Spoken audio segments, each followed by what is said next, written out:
자, 하이닉스 기준에 지금 10만 9천 원에 오늘 고점 사상 최대치 고점이죠. 그 부분도 또 치고 돌리고 있습니다.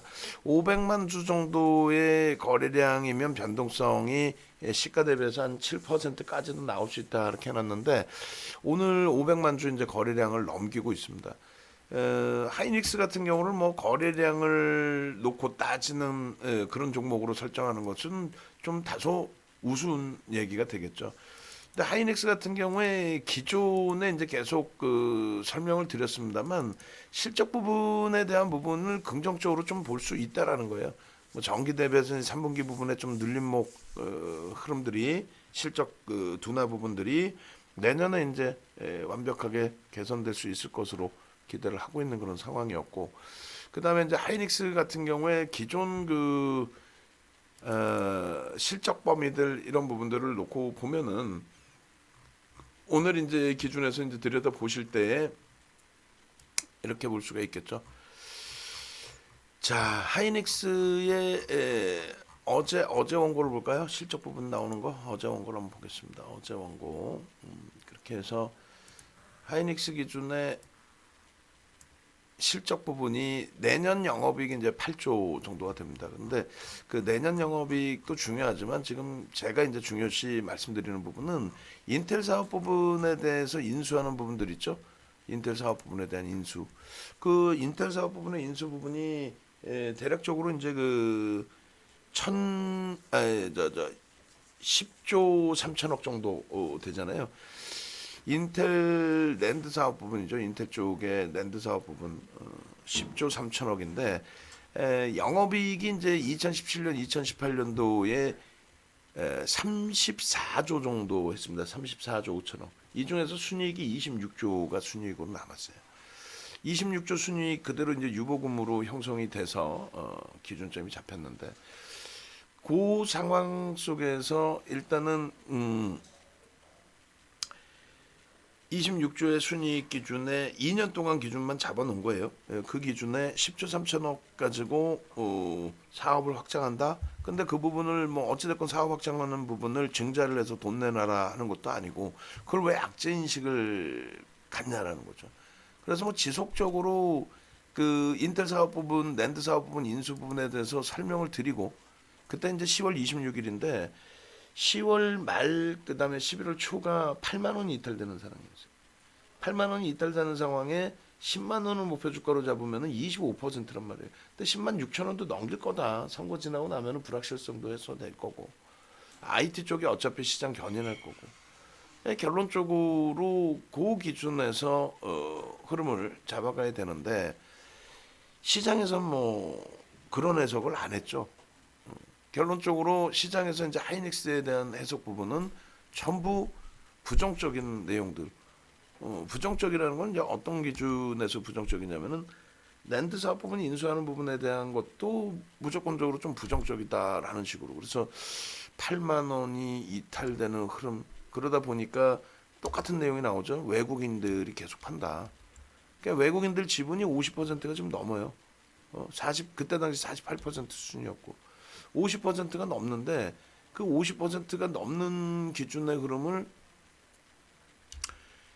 그냥 일부 7억 2,800만 주에서 일부 매도를 할 때 매도다 이렇게 되면은 매번 말씀드린 것처럼 그건 아니라는 거죠.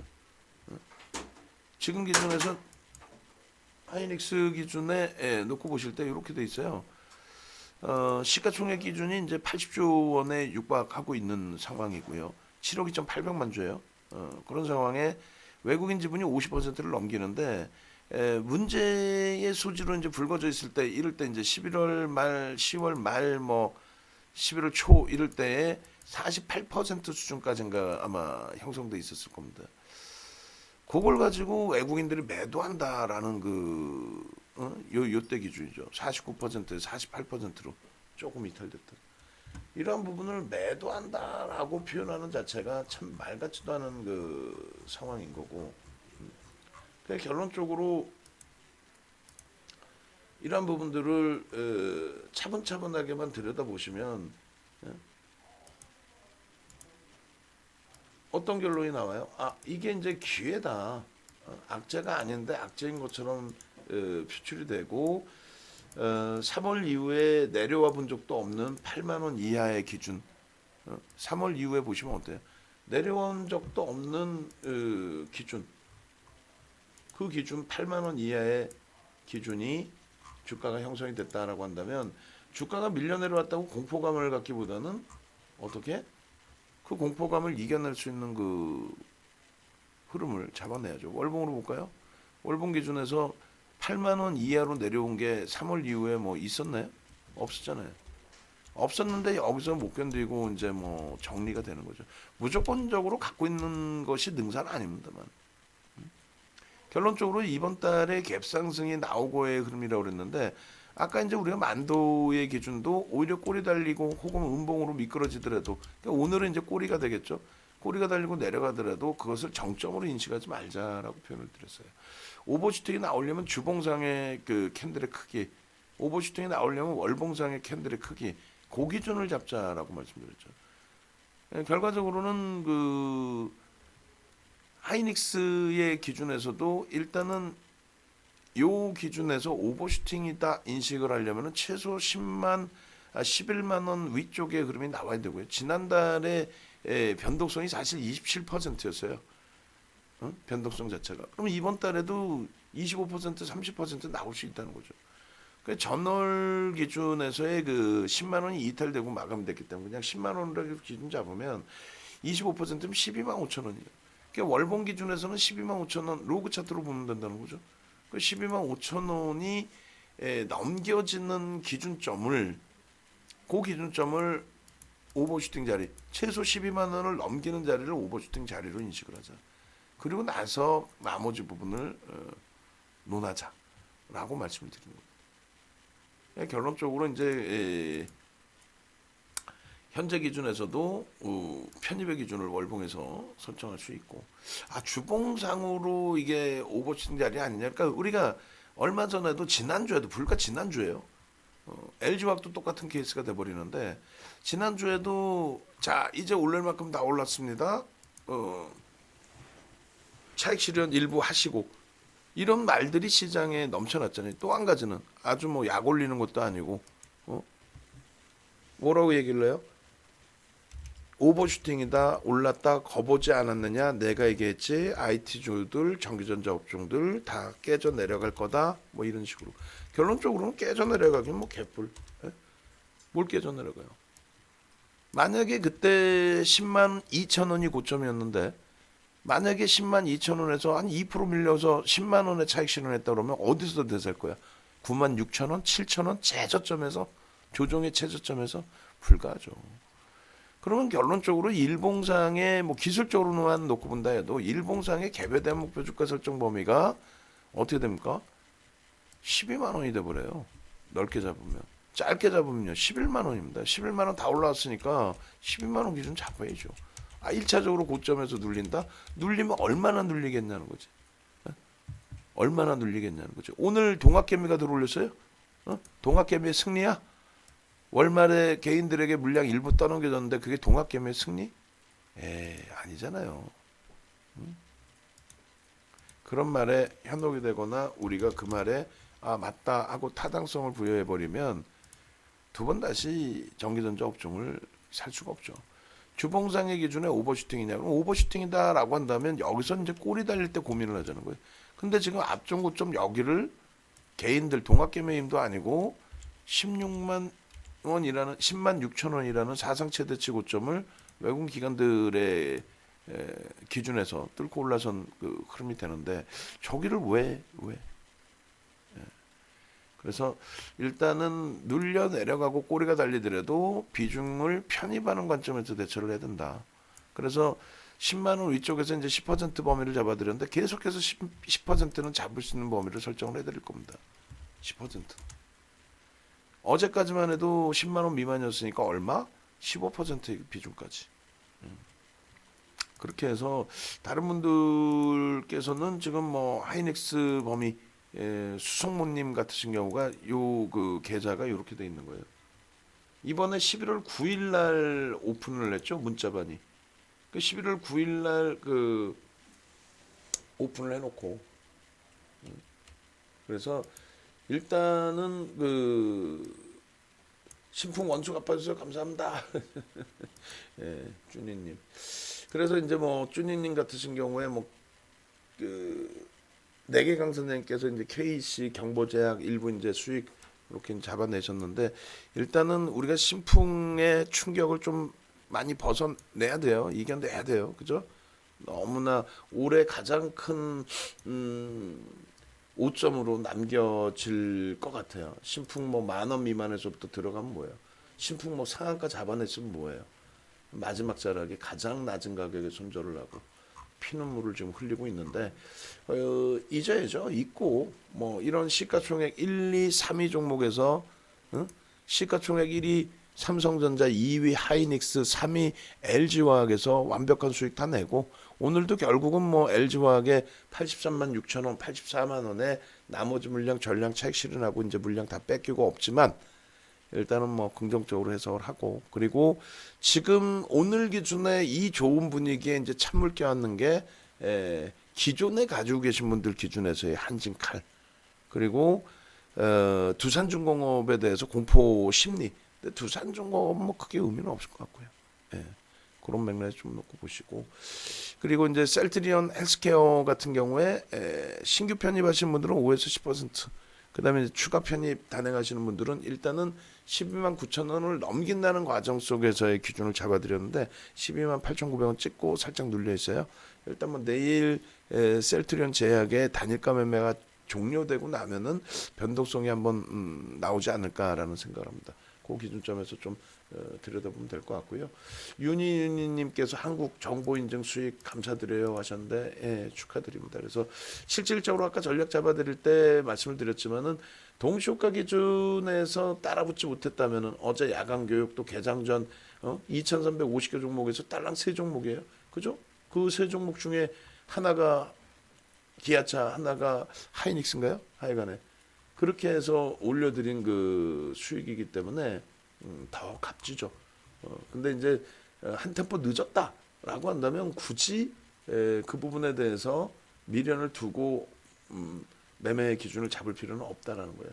자, 사상 최대치 10만 6천 원 돌파 하이닉스 뭐 11만 원도 넘기고 오버슈팅까지 제대로 나오는 흐름이 연출되기를 이왕이면 뭐 한옥가라도 더 올라가면 좋죠. 그리고 저쪽 삼성전자 부분도 뭐 7만 원 넘기는 흐름까지 쫙쫙 나와주기를 그렇게 하고 LG전자가 이제 뭐 그 사업 분야 부분은 달라요, 그렇죠? 다른 부분인데 어찌됐건 LG전자 부분도 같은 IT의 기준에서 좀 움직임 탄력이 월등히 나와주기를 좀 기대를 해보겠습니다. 그리고 한진카라에간에 일단 뭐 유지 전략으로 대처할 수밖에 없는 그런 위치예요. 신규 매매 사인은 8월 이후에 나간 적이 없어요. 기존 물량의 기준인데 기존 물량 기준에서 일단은 가장 저점 기준이 6만 6천 원, 6만 7천 원인가요? 어저께 말고 그렇게 해서 이제 그 자락까지 이제 견뎌낸 건데 지금의 공포감은 아까 말씀드린 것처럼 여기서 한진칼의 장내 매수 물량 40% 이상 매집한 그 물량이 50% 정도 되나요? 그 물량이 출회되느냐? 그래서 난리 나느냐? 그 기준인데 그 가능성 자체가 좀 제한적이죠. 그런 맥락에서 좀 놓고 보시기 바랍니다.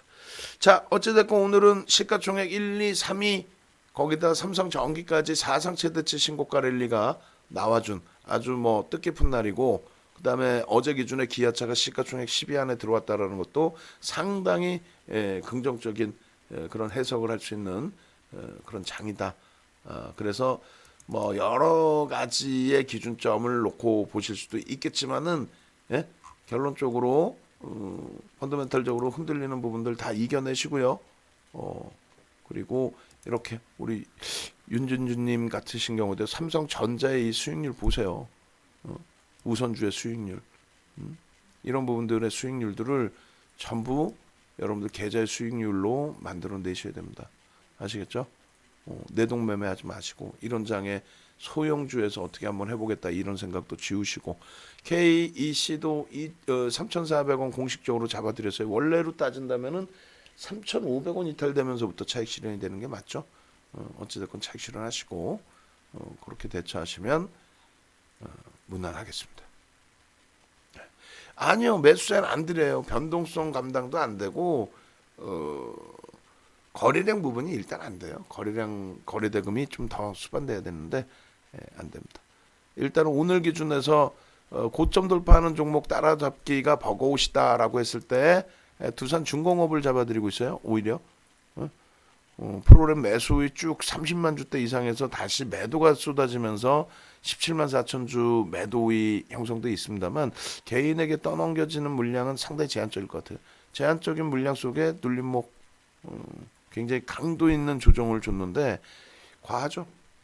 그리고 우리 입장에서는 공포 심리가 앞서서 그렇죠. 이거 14,000원대에서도 이 뭐 두산중공업 다시 한번 봐요. 이 뭐 고점에서 사신 분들의 분위기에만 다 맞춰갈 수는 없어. 그죠? 좀 그 뭐랄까 좀 제가 가급적이면은 손실 나신 분들이 계시면 고점에 잡으신 분들이 계시면 그분들 위주로 좀 위안을 잡아드리다 보니까 전체적으로 이거 진짜 손실 난 거 아니야 뭐 이런 분위기가 돼버리는데 에이 새로 들어오신 분들 깜짝깜짝 놀라실 거 아니에요. 실질적으로 와봐요. 8월 굉장히 먼 기간이지만 이렇게 상한가까지도 당일날 수익 내던 종목이잖아요. 그 변동성이 있던 종목이잖아. 그러니까 동림 같으신 경우에 문의 주셨을 때가 12,000원대인가요? 그래 15,000원 목표 주가 잡아드리고 권리락 이후에 추세 부분은 살아날 수 있습니다. 그리고 이제 우리가 들어간 게 스윙으로 들어가서 비중을 계속 늘려드린 거죠. 여기까지. 그러다가 이제 요런 자락에서 이제 들어오신 분들이 또 이런 자락에서 신규 편입하신 분들이 이렇게 되는 건데 이 자락 대비해서 뭐 얼마나 버거운 부분이 형성이 되나요? 그러지 않죠. 변동성이 있는 종목이라서. 그리고 분할 매수 충분히 들어가는 기준이잖아요. 그러니까 분할 매수 들어가서 그 평단 조절만 잘 하시면 무리 없습니다. 보이는 것만 믿자 그랬어요? 보이는 것만. 오늘 거래량에서 개인에게 넘길 수 있는 물량이 얼마나 되겠어요? 1,800만 주를 거의 1,800만 주 수준을 매집을 했는데 이거 어떻게 하라는 거예요? 본인들이 1,800만 주 까고 나갈 거예요 지금? 불가하죠? 오케이 여기까지. 그래서 하이닉스 전략은 잡아드렸습니다. 일단 12만 원, 12만 5천 원까지 열어두시고 거기서 오버슈팅으로 주봉이든 월봉이든 대처하자. 밀려 내려오면 지난주에 겪어보셨잖아요. 지금 차익 실현해서 어디서 대사게? 10만 원에 대사게? 10만 원까지 밀릴까? 밀려주면 비중 늘려야죠. 네.